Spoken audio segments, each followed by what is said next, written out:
నందమూరి బాలకృష్ణ హీరోగా బోయపాటి శ్రీను దర్శకత్వంలో రూపొందుతున్న అఖండ 2 సినిమాపై అంచనాలు భారీగా ఉన్నాయి. అఖండ బాలయ్య కెరీర్లో బిగ్గెస్ట్ బ్లాక్ బాస్టర్ సినిమాల్లో ఒకటిగా నిలిచింది. దాంతో అఖండ 2 సినిమాపై అంచనాలు సహజంగానే భారీగా ఉన్నాయి.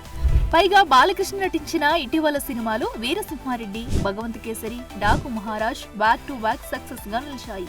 దాంతో ఈ సినిమాపై అంచనాలు ఆకాశాన్ని తాకేలా ఉన్నాయి. బాలకృష్ణ ఈ సినిమాలో 2 విభిన్నమైన పాత్రల్లో కనిపించబోతున్నాడు. డాకు మహారాజ్ సినిమాలో పవర్ఫుల్ స్టైలిష్ విలన్ గా బాలీవుడ్ నటుడు బాబీ డియోల్ నటించిన విషయం తెలిసిందే. ఇటీవల తెలుగు ప్రేక్షకులకు బాబీ డియోల్ తెగ నచ్చిస్తున్నాడు. అతడి నటన, అతడి స్క్రీన్ అపియరెన్స్ కి తెలుగు ప్రేక్షకులు ఫిదా అవుతున్నారు. కెరీర్ ఖతం అనుకున్న బాబీ డియోల్ కి తెలుగు దర్శకుడు సందీప్ వంగా యానిమల్ సినిమాతో మంచి బ్రేక్ ఇచ్చిన విషయం తెలిసిందే. దాంతో తెలుగులో బాబీ డియోల్ ఎక్కువ సినిమాలు చేస్తున్నాడు. తమ్ముడు బాబీ డియోల్ తెలుగులో వరుస సినిమాలు చేస్తూ బాక్స్ ఆఫీస్ వద్ద నుంచి విజయాలను సొంతం చేసుకుంటున్న క్రమంలో అన్న సన్నీ డియోల్ సైతం తెలుగులో ఎంట్రీకి సిద్ధమయ్యాడు. చాలా కాలంగా సరైన హిట్ లేక డీలా పడ్డ స్టార్ నటుడు సన్నీ డియోల్ కి గదర్ 2 సినిమాతో మంచి బ్లాక్ బాస్టర్ దక్కింది.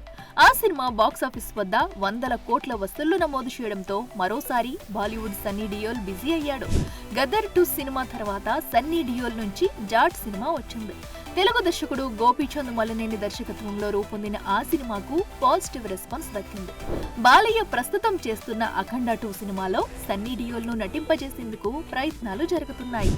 మొత్తానికి అన్నాదమ్ములు ఇలా టాలీవుడ్ లో, అది కూడా బాలయ్య సినిమాలతో పాగా వేయాలని fix అయ్యారన్నమాట. For more videos like this, subscribe Big TV channel.